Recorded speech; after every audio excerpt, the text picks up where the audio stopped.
Yes, this is the Higher Power Radio Show. Before we get started, let's take care of a little housekeeping. Learn the most empowering hiring techniques. Land the most desirable talent. Launch your company towards massive success. This is the Higher Power Radio Show with your host, Rick Girard. All right, so I'll never forget the CEO who hired a leader on the spot after a 45-minute conversation about their favorite baseball team. No real evidence, no behavioral confirmation, just vibes. 6 months later, that great fit cost the company $943,000 and nearly took the business down with it. Now, fast forward today, my guest and I see the same trap everywhere. Leaders think they're hiring A players. They're often hiring the best resume attached to a good interviewer. Most polished, most practiced, most familiar. And that's where the real damage starts. When you don't define what successful behavior looks like in the business, don't hire for performance. You hire for comfort.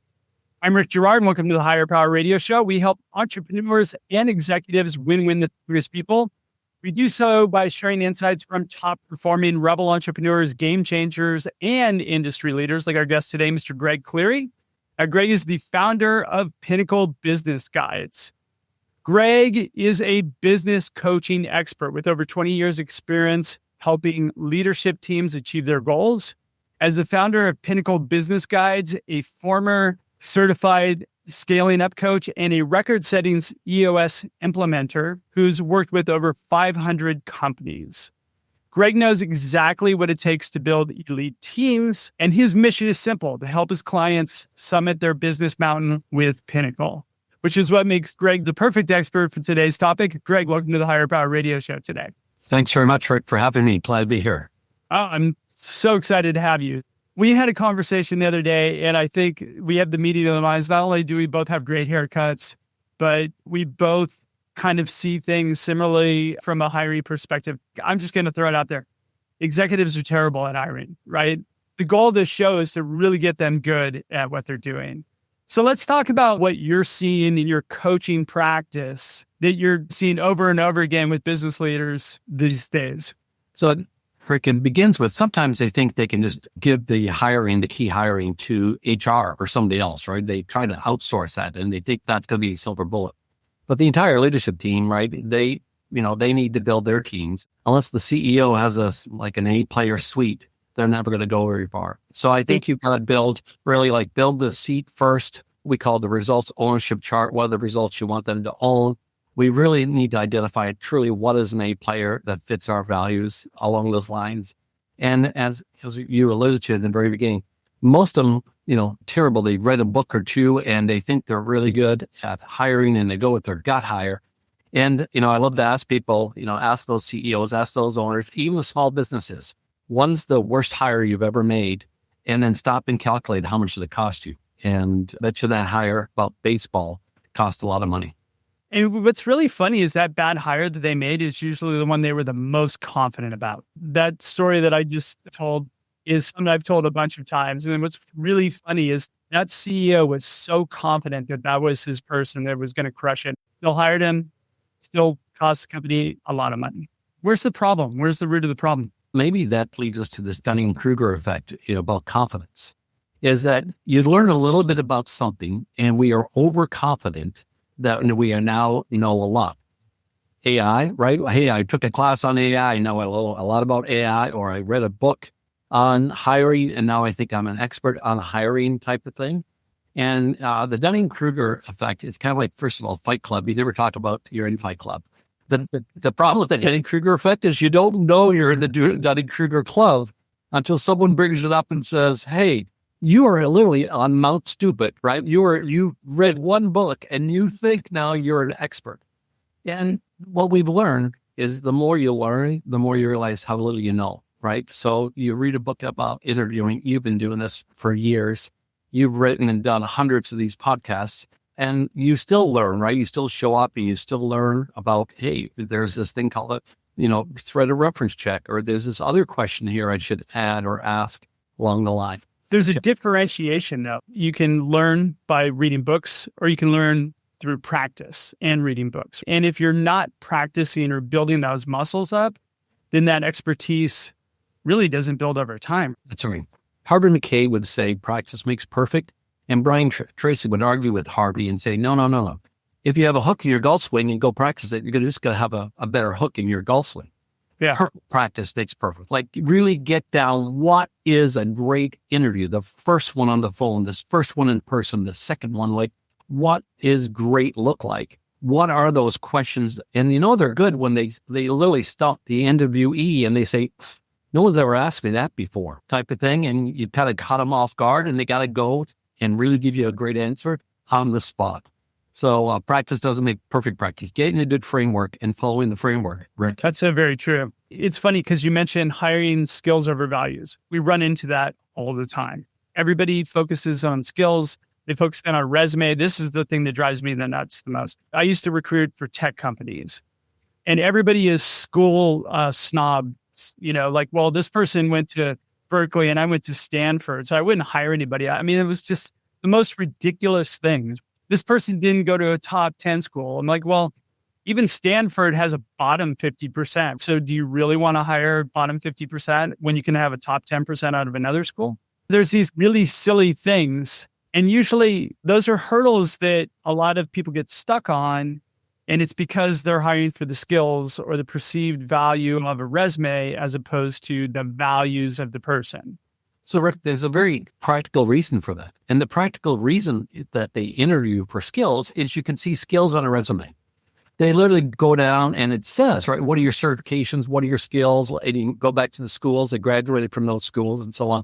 So you could see that on a resume. What you can see on a resume is really their drive, their ambition, their behaviors, do they fit your values? You don't see that on a resume at all. And so we get good at looking at skills and we're not very good at looking at fit. Now, every time they hired that person with skills, when they fire those people, they don't fire them because of a lack of skills. They fire because they just don't fit your culture. They just don't fit the team. They just nobody wants to work with them. They're like, I got to go take a shower. I just spent a day with those people, right? So that's why they're moving those people off the teams, not because they didn't have the skills to do the job as a CFO. It's because, man, they just don't fit. They just don't believe what we believe. They don't value what we value. And so we got to move them up. Yeah. And that's such a key thing. I found that positioning, which is what a person desires and their core values, and then evidence of performance and its transferable performance are actually much clearer indicators of success than simply, what's on a resume or that surface level conversation that you have with somebody who interviews really, really well because they have a lot of practice and they're good at getting the job, but they're not good at keeping the jobs. And I get really excited about the person who has a terrible LinkedIn profile and is nervous about interviewing. Can I talk about that for a second? Yeah, let's do it. So we call them A players. And so the A players really love standards. They want to work with other A players. They want authority and responsibility. They want autonomy. They're never going to tell you they're an A player, by the way, right? They just want you. You ask them, how you doing that performance on a scale of 1 to 10? They're going I'm an 8. And you're like, oh my gosh, they're a 13 right there. Steve Jobs said A players can be 50 to 100 times more productive. He was talking about coders at the time. Now, the B and C players, the C player gets a lot of practice interviewing. They're going to tell you how great they are. They are always interviewing, moving jobs every 18 months, getting higher pay, higher deal. And just what you said, the A player, they're not looking for a job. The war on talent is over, by the way, and talent has won. And so that A player is at the same job I had a call this morning with the CEO, and the person they're talking to has been at the same place for 18 years as the VP of manufacturing. He hasn't done a resume, I'm sure, in 18 years. He hasn't interviewed in 18 years, right? And that person's not going to interview very well. And the resume is going to look terrible. But you can't get faked out by the resume. Okay, that's so easy to do that today with AI, to go look at your company and ask about your core values and what questions how should I present and how should I show up. And so the C players are interviewing really, really well. And the A player is probably a little bit nervous. You're so spot on. That's been my experience throughout my whole career is that A players don't interview well. They're nervous in activity that's super stressful if you haven't done it a lot. And I have found that the best hires that I've ever made were the people that botched the interview. So I think of the interview process should be a situation where you set people up for success. You tell them what to expect, and then let them either flourish or hang themselves. One of the things I started doing in our interview process is actually feeding people the interview questions. Of course, we dig deeper, but we tell people to prepare. Here's your interview question. We're going to dig really deep on this. So prepare for the storyline and let's come back and talk about it. I don't tell them what behavior we're evaluating them against. It at least gives them the ability to set themselves up for success. Absolutely, Rick. Asking those questions. Sometimes you got to lead the witness. Hey, Rick, at our company, we have a book club, for leaders, and we read about 12 books a year. If you were hired by our company, how many books do you think you would read over the course of the year? They go, well, I'd read 12. I'd be in all of them. So then guess what? They get in there the first month and they're too busy and they don't get into the book club. They don't read the book the second month. How many months do you want that person to go on? We cannot have them be here for 6 months. You go back and say after 3 weeks, hey, you said you're going to read 12 books. We're at week 3 and you haven't even cracked the cover yet, right? I mean, you can lead the witness with some great questions early on, just like you said about values and so on. How will you show up? How will you behave, right? If one of our core values is great, what does that mean to you? How will I see that? What will be your behaviors? And also you understanding, and I go into a little bit more detail about this, but when we have core values, we can't just have one word, grit. You have to have behaviors, actions, and decisions tied to that. And even understanding what is the anti-value of the core value? What does that mean? Because if they don't know how to behave, that's on us, right? It's the people who are in charge or here to take care of the people in our charge. All right, I want to dig into that in a quick second. You're listening to the Higher Power Radio Show. For our podcast listeners, we're going to take a quick educational moment from our sponsors. All right, welcome back. I'm digging in deep with our guest, Greg Cleary. He's the founder of Pinnacle Business Guides. You just opened the door on something that I really want to dig into. Let's talk about behaviors, because I think we both agree on this. You probably sit down with companies and they have their core values like integrity, teamwork, all these things, which nobody knows what integrity means, quite frankly. Like Enron's number one core value was integrity, which I don't think any of us believe. And at the same time, you've got to have some context or like a North Star behind those behaviors, and they should be measurable in my mind. Yes. Because if you can't measure them, then you can't, extrapolate whether or not somebody lives those core values. Rick, when you go to look at your core values, you can't Google them. You can't look at what other people have. You can't have these permission to play like integrity and safety. And like if you would tell me you have integrity, there's an issue with that, right? If you're a bank and saying one of our core values is integrity or we're customer first, that's like the brain surgeon saying, hey, one of our core values is attention to details. No, doc, I hope your core, but you have far more than attention to details as a brain surgeon, right? Type of thing. I'm pretty sure that's a skill, isn't it? And so what it is, it's a discovery process. You literally have this block of marble like Michelangelo, and you're just chipping away all the noise, right? You're just chipping away. Jim Collins had his mission to Mars and said, hey, we're going to recolonize Mars. We're going to send these 3 or 4 people to Mars to recolonize. Who would we send? And then you go through this discovery process of like, what is it about them that put them on the team, the mission to Mars team? And you realize they are behaviors and there's qualities and attributes for them. And then when you go through that, then you start to realize like, those are the people, you got to know these people. You can't pick who are 3 people that you'd like to clone: Bill Gates, Steve Jobs, and Warren Buffett. Well, you don't know those people. You don't really know their value. So you can't actually chip away at that. But it is a discovery process and you chip away and then you're left with the essence.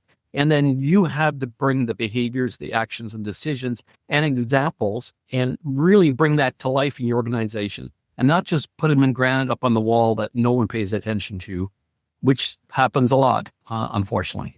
Yeah, it was funny because I used to get a lot of times, hey, we'd like you to find us another guy like Steve. Steve's really good, but in finance, not in engineering. Are you kidding me? Like, that doesn't even make any sense. Let's drill down on the core values piece. Let's talk about actions, behaviors, and decisions, as you just mentioned. So what are actions? What are behaviors? What are decisions? Give me an example of that. Yeah. So a behavior, let's say your grit, a behavior could be, listen, we're in construction and we're building buildings and it's the weather and it's muddy and so on. And grit means like, we're just going to lean up. We're in the mud. Like it could be that we're just going to lean into that, the weather. And we're not going to use the nice excuses along those lines. Yeah. Actions could be just exactly that. Like we know that our people are gritty, and we're going to give them the tools that we support for them. Like we're going to show up and say, hey, I know the job site's a mess today, but here's what we're going to do. And we as leaders show up with actions. There's the supervisor and superintendent or decisions. We are going to pay them or do something different or bring them lunch, right? Or whatever while they stay on task. And it's different, Rick, for different roles. How that shows up in the field, how it shows up in estimating, in project management, and the finance office. Grit looks different in finance than it does in the field for a construction company. And we owe that clarity to the person in finance to say, here's what grit means. We're not going to let these projects get sideways or get behind or get receivables, or what does grit look like for those people? Okay, so this is a really cool one to break down because so what you're doing is you're defining what grit looks like in this company. Willingness to get down into the dirt, do what needs to be done. It actually can transcend different roles if you word it properly. Maybe your finance person, you might need them to go out to a site and estimate, and it might be raining, but people should be willing, and not just willing, but we're rah about, going and showing up when it's raining out or what have you. They have to clearly like that sort of environment or really desire that sort of environment. Absolutely. And in the decisions, what was that again? That you should be able to point to. I say a company has great core values when it shows up on their P&L. When you can show me, here's decisions we made. We fired that person. We fired that customer because they're tearing down our team, right? Like we're going to work with that subcontractor or trade partner on 60 projects. And the customer is literally blowing them up with the F-bombs, everything. When you can show me a decision you made that supports the core values, that supports who you are, that's pretty powerful, right? Versus, but they're a customer and the customer is always right. No, you're sending mixed messages to the team. Is it the customer's already right? Or you're building this wonderful culture and you're not going to let anybody come in and be a terrorist or, tear that down on the inside. So show me the decisions. Show me where it costs you money, right? When you can see culture on the P&L, wow, that is pretty powerful. Versus it's something up on the wall that no one ever talks about. We don't hire, we don't review, we don't reward, we don't recognize, we don't discipline people, we don't have hard conversations around them. We don't embrace them. When I ask the leadership team, what are our core values? And they're like, and they're giving you taglines and all kinds of things. I'm like, okay, you don't have core values. If you don't know what they are, if I can't wake up at 2:00 in the night and what are your core values, and you can't rattle them off, you don't have core values. Yeah, they should be talked about on a daily basis because you're setting a North Star for your employees on how to act. Yes. So otherwise, God, my dad used to say something to me, is you either manage your relationships or your relationships manage you. Same thing. You manage your core values or they manage you. You have core values in your business. That's right. You have control of them. Are they intentional or accidental? The best companies are building intentional cultures, right? And listen, you got great core values when you literally show me your playbook or your process, and it's right here in the playbook. Here is where grit shows up, or here's where these team player or whatever the core value is. This is where it shows up in real life for the position or for the playbook. In bringing them into your meetings, it's pretty important to do too, and use the language as much as possible on a daily basis. Mm-hmm. I have a friend here who owns a roofing company, and he's super core value driven. It's almost like 10 to 15 times a day. And he's recognizing people and for them and their core values alignment. He doesn't run the organization from an operational standpoint, but the thing just flourishes because he's the cheerleader. He's the chief reminder officer, chief revenue officer, chief reminder. And listen, I can tell you when you're actually doing a really good job in the core values is when your employees can do a good imitation or impersonation. Oh, here goes Rick. He's getting on his soapbox about that grit core value again, or about being a team player. When they can do a good impersonation, or they've heard that story or that analogy, when they're literally about to roll their eyes, you're doing it, right? You're doing it well and doing it often. Well, also when it gets thrown back at you. I just had a conversation today where one of our core values is commit action. And I'm going back and forth about something. I'm like, this is not right though. Okay, but you're not committing action here. Oh, I can't argue with that. You're right. That's right. The bottleneck is at the top of the bottle. And culture starts with us. And if we don't embrace them, and I love to ask leadership teams, how would you grade yourself? Because we're so good at grading everybody else and saying, they're 7 or they're this, or they're not living our core values. Well, what would they say about us? Are we walking the talk? Do we embody those? Do we know what they are? Are we calling them out? Are we living by them? If we're not, we're just hypocrites, right? The law of the lid says, if we're a 7, don't expect the team to be above the 7, right? If we're a 7, if we're a 9 or 10, or we're all in on the core values, then you can expect people to be all in. But if you're not all in, don't go around telling people they're not all in on your culture. We haven't talked about this yet, but when we talked earlier, you had talked about building a results ownership chart. Yes. Talk to me a little bit about that. Everybody wants clarity in the role. Who owns what? Who reports to who? And so I've evolved. It's like an org chart on steroids. So people don't need a 3-page job description. And you've seen those, Rick, over the years, right? And we add the last bullet after we come up with this wish list for this role. We say, and other duties assigned, just in case we forgot something in the 3 pages. And so I believe in just boiling it down, right? That 80-20 rule or 90-10 rule. The person hits the ground running every morning. They show up at the job site at 7 o'clock or 8 o'clock. What are the 3, 4, 5 obsessions they should have that really makes up 80% of their role? And what do we want them to do? They crave that clarity and they want that clarity, and it's up to us. So we call it a results ownership chart. Is what results are you accountable for? So we give you a number 1 goal. We give you your obsessions. We talk about winning the week. Like, what does winning the week look like? I meet you on Friday afternoon. You're walking out. I say, Rick, how was your week? You go, it was awesome. I say, well, did you win? You say, yes, I win. Thursday at 2 o'clock, we won because we got to the schedule on the job site. We had no change orders that were unforeseen. We had no accidents, no recordables. Like, what does win the week look like for you? And so we spend a lot of time getting that down into this one simple document for them, where that team member can look and say, here's my number 1 goal. Here's my obsessions. Now, they're also, Rick, not activities. It's not warehouse logistics, customer service. It's you own the logistics process, or you own or achieve goals and metrics, or you own the client experience. And when you empower A players to do that, man, they will just rise to the challenge and surprise you. Yeah, it's funny because we do something similar where we just build out 30, 60, 90-day performance metrics and then keep ratcheting those up. You're right, 100%. A players want to win. They want you to tell them how to win, right? Like, if you can actually give them clarity, that's all people want. They want, how do I do my job great? Nobody wants to show up to a job and do terrible.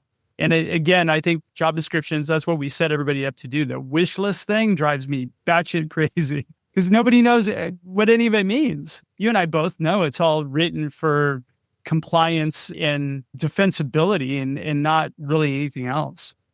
It doesn't really in the forms, and most people never look at them again. Once they get through the hiring process, the results ownership chart is a living, breathing document. It evolves, right? You achieve goals and metrics. If that's your number 1 obsession, you're going to say, well, what are my goals and metrics? How am I being judged, right? What is the bar, the standard that I need to live up to?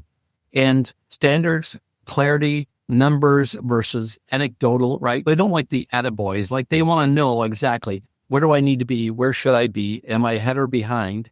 And again, the A players, they're just get out of their way. Actually, Rick, we spend most of our time with the C players. Like, I love to ask people, who are the underperformers? We had this exercise called Level Up. Who is underperforming? And you put their names on the list. And you said, if they walked in tomorrow and quit, how would you feel? And 80% of the time, they're like, oh my gosh, I'd be relieved. I'd be thankful. It would force me into action. And then I say, okay, who are your A players? They're rock stars. And they give them the name. And then I say, okay, team, where do you spend most of your time? And they never say with the rock stars and the A players. They're always over here with the people that are needy, underperforming, gaming the system, constantly need, you to make decisions for them. And that's a terrible place to be. You've got to free those people up, liberate them, emancipate them to go be spectacular somewhere else and focus on those A players, the matches that you want to keep dry in the storm, right? Because they're going to be the ones that will start the new business for you or take you to the next level. Yeah, I like to graduate people. All right. So the third point that you brought up was aligning the employee experience with the client experience. Talk to me about that. Lots of companies say they want to have a great client experience. It starts with the employee experience. It's an inside out job. If your employees, if the team members don't have the right tools, if they're not properly trained, if they have a boss that's like a tyrant or yelling and screaming or whatever they're a drill sergeant, they're never going to deliver a great client experience. My daughter's first job at 14 was Chick-fil-A. I love Chick-fil-A because they tell you they are a training and development company, not a quick serve business. And how they trained Samantha and put her, she called it the phone booth, where she could literally shadow and mirror the orders that were coming in. So that when she was finally ready to go to the drive-thru and take care of somebody who was angry over the French fries, she was unflappable at that. And then she went on to do great things. So it starts with the employees having a great experience. And most people don't get that. They literally demand great customer experience at the cost of the employee. And it's just, you just can't do it that way. This is something I struggle with as an entrepreneur too. I think, you just get sometimes so strapped on time that you're like, well, just, and I know I should be spending probably more time in training and development. It's a hard thing to balance sometimes. Yes, for sure. Like you want to, higher power. You want to remember that you are the buyer. You are always the buyer when you're interviewing. You are not. And so that's puts you in position. And one of my lines when I was a sales coach, and I'd be hiring and coaching people, I loved to remind some of my salespeople. I said, you will be fired with enthusiasm, or you will be fired with enthusiasm. And so that is just a great way to bring energy, motivation, live those core values. And you want those people that believe they can win every game, right? Believe, where you're going and is willing to put in the practice, right? Willing to put the time in to get really good at their craft. Like we said at the top of the show, practice doesn't make perfect. Perfect practice makes perfect. So very true. All right. We're getting pretty close on time, Gregory. What would be 2 or 3 key takeaways you can give the audience so they can plug into their business today? I think just starting, do you have the right results ownership chart? Is there clarity? Is it a living, breathing document on who owns what, who reports to who? Come up with them. Ask them, well, what do you think are there 3, 4, 5 obsessions? What do you think are the 4, 5 most important things that you do every single day when you come to work? This is alignment. If they're saying X and you're saying Y, we're not in alignment. It's one thing to work really, really hard and do things really, really well that you don't value, that don't need to be done. And just one little thing I would say, and make sure they're measurable. Yes. Subjective data is it doesn't work. They want qualitative data is important, but quantitative data. Tell me exactly, where do I rank? There's 10 project managers. Where am I in the stack? Tell me how I'm actually doing. How much am I actually project managing? I think helping them win the week. We watch our fantasy sports and our real life sports and so on, and everyone's like gaming. If you could make work a little bit more like a game where they can say, hey, I won the week, and they just keep score. Like I see them at the end of the quarter, say, how was your quarter? And they go, we're 8-4. You probably had a pretty good quarter. 8 weeks where you won and 4 we lost, or we're 11-1. Wow. If they said we're 6-6 or 4-8, they had a pretty crappy quarter. And so identifying what is win the work, because when you're in the finance department, you're in a project, you're just moving the work through. You never get to come up and see the scoreboard and see, did we win the week? And I'm big on scoreboards. Did we win the week is a great question to ask people on a regular schedule. And if you really drill down into those core values, ask them what the behaviors, the actions, decisions, how am I doing as a leader, embracing and living those? If you do that, you're going to start to align your employees around a great experience, and it can give a great client experience. Yeah. But not until you've done that foundational work in the very beginning. So very true. Greg, thanks so much for your time investment today. And I want to welcome you to the Higher Power Radio community. Now, what would be the best way in which members of the audience can find your company? Yeah, pinnaclebusinessguides.com. Will also be a link, Peak Performance, 5 Principles Every Great Business Lives By, available on Amazon. Perfect. All right. Well, I want to thank you for tuning this week's episode of Higher Power Radio. Quick thanks to our team, Brian Colburn, Andrea Ballin, and Ayla Gerard. If you're listening to the podcast, please subscribe, review, and share. After all, this show's for you, and we want to continue to bring you valuable content week after week. You can check us out further at higherpowerradio.com. It's HIREPOWERRADIO.com, or on the Work Defined Network. You can also drop me an email at rick, R-I-C-K, at intertrue.intertru.ai. I'm your host, Rick Gerard, and you have been listening to the Higher Power Radio Show. Aloha. Thank you for listening to Higher Power Radio. Catch our LinkedIn live show every Tuesday at noon or download the podcast on iHeartRadio, iTunes, YouTube, or your favorite podcast platform. We appreciate you joining us on Higher Power Radio with your guide to hiring success, Rick Giroux.